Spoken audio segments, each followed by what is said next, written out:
আমি বাজার থেকে কী মাছ এনেছি আজকে তোমাদের দেখাচ্ছি। এগুলো কি মাছ বলতে পারবে? দেখাচ্ছি, বেশ বড় বড় পিস করে এনেছি। দেখো, এই যে এগুলোকে বলে বোয়াল মাছ। এই দেখো বোয়াল মাছ। আর এদিকে হচ্ছে আরেকটা মাছ যেটা আমি খুব খেতে ভালোবাসি, সেটা হচ্ছে, দাঁড়াও একটু খুলে, সেটা হচ্ছে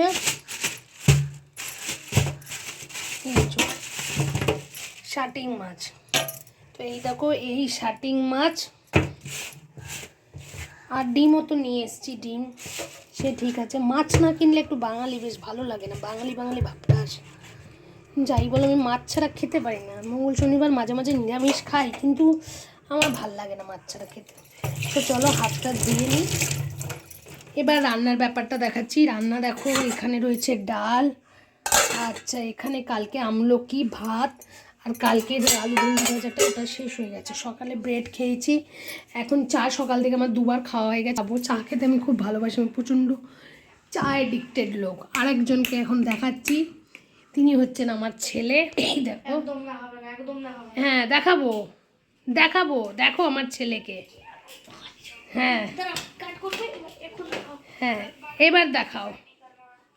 এই দেখো বাবু, একটা স্মাইল প্লিজ। ব্রেকফাস্ট করা হয়ে গেছে তোমার? ব্রেড খাবারটা দিয়ে দিয়েছি আমি। ও থালাটা নিয়ে যাও, আমি বলছি আবার ভালো। তো চলো,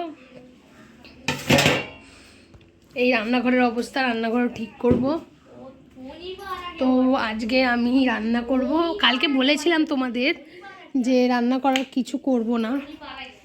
এই দেখো মোটামুটি বিছানাটা, এবার বিছানাটা একটু ঠিকঠাক আছে, কিন্তু চা বিস্কুট খেয়েছি সেগুলো রয়েছে। আজকে ঠাকুরও দেবো, কালকে ছেলে ঠাকুর দিয়ে দিয়েছে। দেখি তো, ছেলেকে দিয়ে কোনো কাজ করাবো না। ছেলেকে দিয়ে কাজ করাতেই হয় বলো। ছেলেকে ম্যাগি খাওয়াতে হবে, আসো খাওয়াবো। ছেলে ম্যাগি খাবে, ম্যাগি অ্যাডিক্টেড। কোরিয়ায় পয়দা হয়েছিল। ওর স্যার চলে, আমার মেয়ের স্যার এসছে, তাই আমি বলছি কি আমার ছেলে মেয়ে ম্যাগি চাউমিন পাস্তা এগুলো খেতে ভালো লাগে। তখন স্যারটা বলছে আপনি বাঙালি তো, বলছে এরকম। তো এই দেখো, এখন যাব রান্না করতে। আজকে রান্না করব হচ্ছে কচু বাটা, কচু অথেন্টিক স্টাইলে কচু বাটা করব। দেখাচ্ছি, সর্ষে নিয়ে এসেছি তার জন্য। গোটা সর্ষে দিয়ে, কচুটা শুকিয়ে গেছে মা, মাঝে মাঝে পচে পচেও গেছে ও।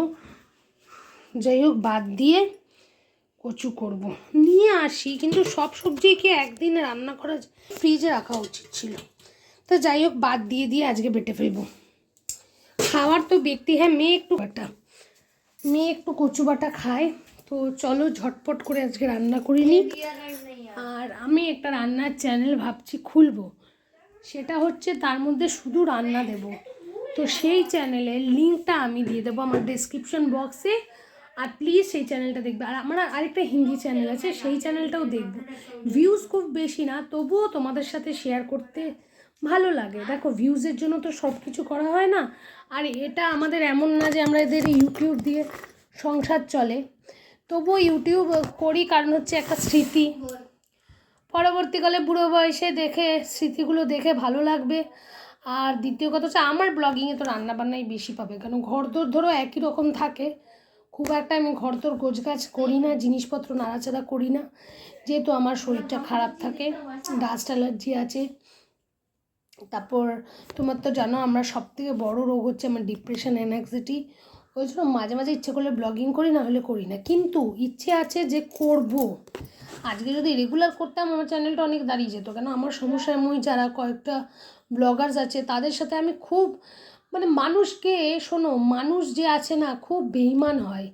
যেসব মানুষদের সাথে এই ইউটিউব ব্লগ জার্নি স্টার্ট করেছিলাম, দাঁড়াও বলছি, যেসব মানুষদের সাথে ইউটিউব ব্লগ জার্নি না স্টার্ট করেছিলাম, তারা রেগুলার ভিডিও দিত, ঠিক আছে, সরি পড়ে গেল, তারা রেগুলার ভিডিও দিত, ঠিক আছে। আমি প্রথম যখন ইউটিউব ভিডিও স্টার্ট করি তখন আমার চ্যানেলটা মোটামুটি ভালোই ভিউজ হতো। তারপর কিছুদিন ডিপ্রেশনের জন্য 3-4 মাস আমার দেওয়া হয়নি, মেয়ে ছোটো ছিল, মেয়ে আমার দেখাশোনা করতো, তখন চ্যানেলটা হয়ে গেল। এখন সেই সব মানুষরা অনেক ভাইরাল, কিন্তু তাদের কথাবার্তায় এখন মনে হয় যে মানুষ কতটা বেইমান, তাদেরকে কতটা সাহায্য করেছি আর তারা আজকে কতটা বড় বেইমান। হ্যাঁ, মানুষের মতো বেইমান পৃথিবীতে নেই। কুত্তাকে ঘরে এনে পালো, তো মানুষের সাথে বন্ধুত্ব করো না।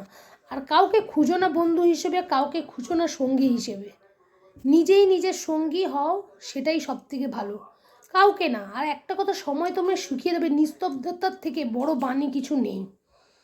তো যাই হোক, এইসব কথা বাদ দাও। এখন যেটা মন কথা হচ্ছে যে ভিডিও করব, হলে ভিউজ হলে হলো, না হলে হলো না, তবু ভিডিও করলে ভালো লাগে। ভিডিও না করলে মনে হয় যেন কিছু একটা করিনি, অনেক দিন ভিডিও করিনি। কেন, কিছু কিছু আত্মীয় স্বজন আছে কিংবা রিলেটিভস আছে, কিংবা ধরো কিছু কিছু চেনা পরিচিতরাই আছে যারা নিজেরা নিজেরা মানে তারা কি করবে, কি আর বলবো, বলার কিছু নেই, বাকিটা তোমরা সমস্ত সব বুঝে নেবে।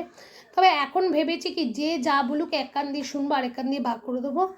কারণ দেখো, হারিয়ে যাওয়ার কিছু নেই আমার কাছে। এখন 40 বছরের দাঁড়গোড়ায় এসে বুঝেছি হারিয়ে যাওয়ার কিছু নেই। এখন নিজের যেটা ভালো লাগবে সেটাই করব, সেটাই ভালো। নিজেকে অন্তত শান্তি দিই। এতদিন তো সবার জন্য চিন্তা করলাম, এবার নিজের জন্য চিন্তা করলাম না। নিজের জন্য চিন্তা করলে হয়তো নিজের জন্য চিন্তা করব। তো চলো, এত কথা না বলে এবার রান্নাবান্না করে নিই, পরে আবার তোমাদের সাথে কথা বলবো। তো বন্ধুরা, দুপুরের পর আর ব্লগ করা হয়নি, শুয়ে পড়েছিলাম, তো ওই জন্য রান্নাবান্নাও শেয়ার করতে পারিনি। শরীরটা একটু খারাপ হয়ে গেছিলো। তো যাই হোক, ঠান্ডাও লেগেছে। তো এখন মেয়েকে পড়াতে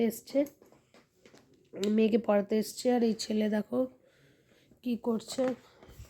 দেখো কি করছো তুমি? সেই পকড়ে কি করছে ছেলে? কিছু তো করছি না। বুবলু क्या कर रहा है? বুবলুর সাথে একদিন একটা প্র্যাঙ্ক করতে হবে। বুবলু ঘড়ি নিয়ে কি করছিস? কিছু না। ও যেন ঘড়ি নিয়ে কি করছে, ঘড়িটা সারানোর চেষ্টা করছে। টাকা দেখো, ধরো 1 লাখ টাকা। এটা 1 লাখ টাকা। 1 লাখ টাকা এটা? তাই? কোথায় আছে 1 লাখ টাকা? বিক্রি করলে। ধ্যাৎ। সত্যি বলছি। তো চলো, আজকের ব্লগটা এই পর্যন্ত, পরে আবার একটা ব্লগে তোমাদের সাথে শেয়ার করছি। সন্ধ্যাও ছেলে দিয়ে দিয়েছে, তো এই দেখো। তো চলো, পরে একটা ব্লগে তোমাদের সাথে শেয়ার করছি, কালকে আবার আসবো। তো চলো, রাখলাম। আর প্লিজ আমার ব্লগগুলো দেখো, আর আরও নতুন নতুন ব্লগ নিয়ে আসবো। আশা করব প্রত্যেক সময়ই দেবো তোমাদের সাথে ব্লগ। প্রচণ্ড কাশি হয়েছে, তাই বাজার থেকে এসে আর রান্নাবান্না করে আর ইচ্ছে করলো না ভিডিও করতে। তো চলো, এখন রাখছি, পরের ব্লগে আবার তোমাদের সাথে দেখা হচ্ছে।